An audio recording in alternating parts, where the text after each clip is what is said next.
Hello food lovers, welcome to our channel. నేను మీ రాణి ఇరంశెట్టి. Friends, ఈరోజు recipe వచ్చేసి చిన్న పునుకులు. వీటిని బ్రేక్ఫాస్ట్ టైంలో చేసుకోవచ్చు, ఈవినింగ్ టీ టైంలో చేసుకోవచ్చు. ఎలా చేసినా కూడా మనం బండి మీద తెచ్చుకుని బజార్లో తెచ్చుకునే పునుకుల కన్నా కూడా చాలా మృదువుగా, టేస్టీగా, హెల్దీగా చేసుకోవచ్చండి. ఆ ప్రాసెస్ అంతా చూద్దాం. వీడియోని ఫస్ట్ నుంచి లాస్ట్ వరకు చూడండి. 1 కప్పు పొడి బియ్యం పిండి, 1 కప్పు గోధుమ పిండితో చాలా హెల్దీగా, టేస్టీగా చేసుకోవచ్చండి. సింపుల్ ప్రాసెస్ తో మనం బజార్ నుంచి తెచ్చుకోవాల్సిన అవసరం లేకుండా అంతకంటే కూడా కమ్మగా ఈ పునుకులు అనేవి చేసి పిల్లలకి సర్వ్ చేయొచ్చు. వీడియోని స్కిప్ చేయకుండా లాస్ట్ వరకు చూడండి. ఇంకా ప్రాసెస్ స్టార్ట్ చేద్దాం. ఒక గిన్నెని తీసుకోండి. ఇలా మిక్సింగ్ బౌల్ తీసుకుని దానిలోకి 1 కప్పు నిండా పొడి బియ్యం పిండి వేసుకోండి. అలాగే అదే కప్పు నిండా గోధుమ పిండి తీసుకోండి. మీరు ఏ బౌల్తో బియ్యం పిండి తీసుకుంటే అదే బౌల్తో గోధుమ పిండి కూడా సమానంగా తీసుకోండి. అలాగే 3 టేబుల్ స్పూన్లు ఉప్మా రవ్వ తీసుకోండి. సూజీ రవ్వ అంటాం కదా, ఆ రవ్వ తీసుకోండి. ఇవి 3 కూడా కలిసేంత వరకు గరిటెతో బాగా కలపండి. ఇలా బాగా కలిసిన తర్వాత 1/2 కప్పు చిక్కటి పెరుగుని, 1/2 కప్పు చిక్కటి మజ్జిగని వేస్తున్నానండి. మీరు చిక్కటి పెరుగు కప్పు నిండా అయినా తీసుకోవచ్చు, లేదంటే చిక్కటి మజ్జిగని కప్పు నిండా అయినా తీసుకోవచ్చు. ఎలా అయినా తీసుకోండి. నేను 1/2 కప్పు పెరుగు, 1/2 కప్పు మజ్జిగను కలిపి వేసాను. ఇవన్నీ కూడా మజ్జిగలో కలిసేంత వరకు బాగా కలపండి. పిండి అనేది కొంచెం గట్టిగానే ఉంది కదా, మరికొన్ని మజ్జిగని యాడ్ చేద్దాం. బియ్యం పిండి అనేది కొంచెం మజ్జిగను ఎక్కువగా తీసుకుంటుంది. ఇంకొంచెం మజ్జిగని యాడ్ చేసినట్లయితే పిండి అంతా కూడా సాఫ్ట్గా వస్తుంది. వాటర్ కన్నా కూడా ఇలా మనం మజ్జిగతో పిండిని కలుపుకున్నట్లయితే పునుకులు అనేవి లోపల గుల్లగుల్లగా చాలా టేస్టీగా వస్తాయండి. ఫ్రెష్ పెరుగైనా, ఫ్రెష్ మజ్జిగైనా, కొంచెం పుల్లటి పెరుగైనా ఎలా అయినా కూడా తీసుకోండి. పిండి అంతా కూడా ఇలా వేళ్లతో గట్టిగా పిసుకుతున్నట్లుగా కలిపినట్లయితే మనం వేసిన మజ్జిగ అంతా కూడా పిండికి బాగా పడతాయి. మొత్తం అంతా కలిపిన తర్వాత ఇలా గరిటెతో కరెక్ట్గా సర్దుకుని గిన్నెకు మూత పెట్టుకోండి. 1 గంట పాటు పక్కన పెట్టండి. గంట నానిన తర్వాత నెక్స్ట్ ప్రాసెస్ అనేది చేద్దాం. 1 గంట తర్వాత పిండిని చూసినట్లయితే మనం చిక్కటి పెరుగుని వేసాం కదా, పిండి అనేది చాలా ఫ్లఫీగా వచ్చిందండి. ఇలా పొంగుతున్నట్లుగా చాలా గుల్లగుల్లగా వచ్చింది కదా. ఈ విధంగా వచ్చిన పిండిలో టేస్ట్కి సరిపడా సాల్ట్ వేసుకోండి. సన్నగా తరిగిన అల్లం ముక్కలు, పచ్చిమిర్చి ముక్కలు కూడా కొన్ని వేసుకోండి. అలాగే సన్నగా తరిగిన కొత్తిమీరని, సన్నగా తరిగిన కరివేపాకుని వేసుకోండి. 1 టీ స్పూన్ జీలకర్రను కూడా వేసుకోండి. ఇప్పుడు మనం వేసిన ఇంగ్రీడియంట్స్ అన్నీ బాగా కలపండి. మనం ముందుగా 1 గంట ముందుగా మాత్రమే పిండిని నానబెట్టి తీసుకున్నాం కాబట్టి వంట సోడా అనేది 1 టీ స్పూన్ వేసుకోండి.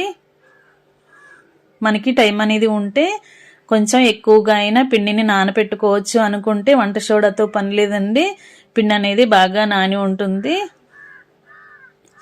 గంట మాత్రమే పిండిని పెట్టుకున్నాం కాబట్టి కొంచెంగా వంట సోడా కూడా వేసుకుని మనం వేసిన ఇంగ్రీడియంట్స్ అన్నీ పిండికి పట్టేంత వరకు బాగా కలపండి.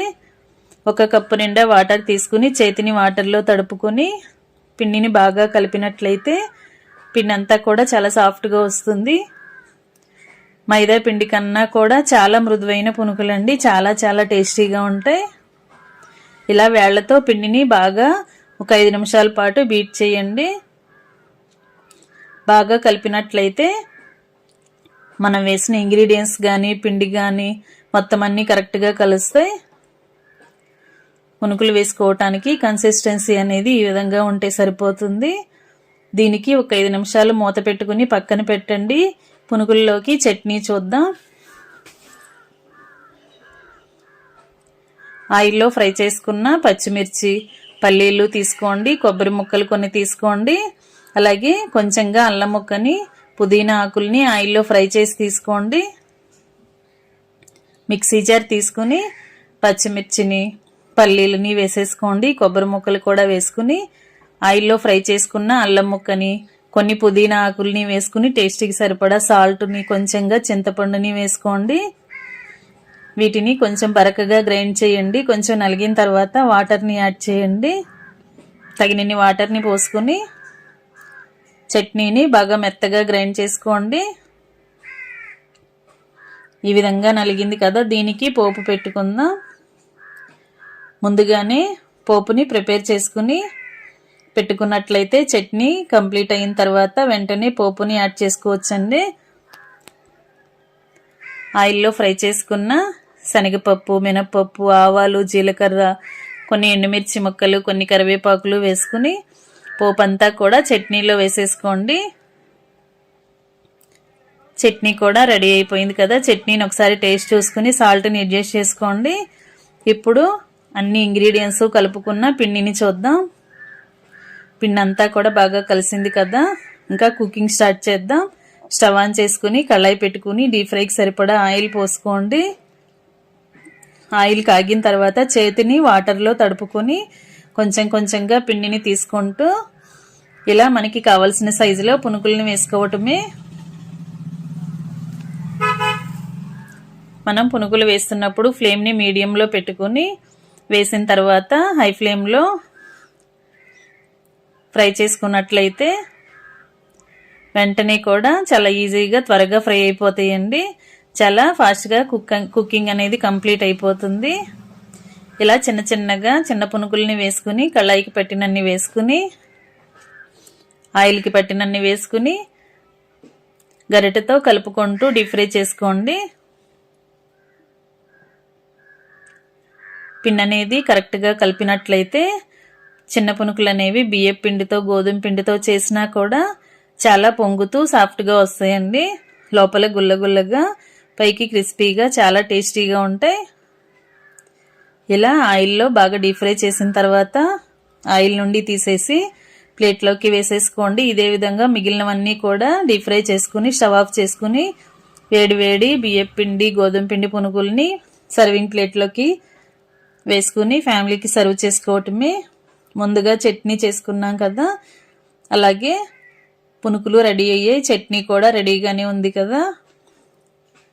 చట్నీ కూడా ప్లేట్లో సర్వ్ చేసుకుని సన్నగా కట్ చేసి పెట్టుకున్న ఉల్లిపాయ ముక్కల్ని కూడా వేసుకుని ఇంకా వేడివేడి పునుగుల్ని సర్వ్ చేసుకోవటమే. హెల్దీగా, టేస్టీగా కమ్మని చిట్టి పునుగులు రెడీ అయిపోయాయి. వీడియో నచ్చినట్లయితే లైక్ చేయండి. మీరు కూడా కుక్ చేసి మీకు కూడా ఎలా వచ్చాయో నాతో షేర్ చేసుకోండి. మరొక రెసిపీతో మళ్ళీ కలుద్దాం. Thanks for watching. నేను మీ రాణి ఎర్రంశెట్టి.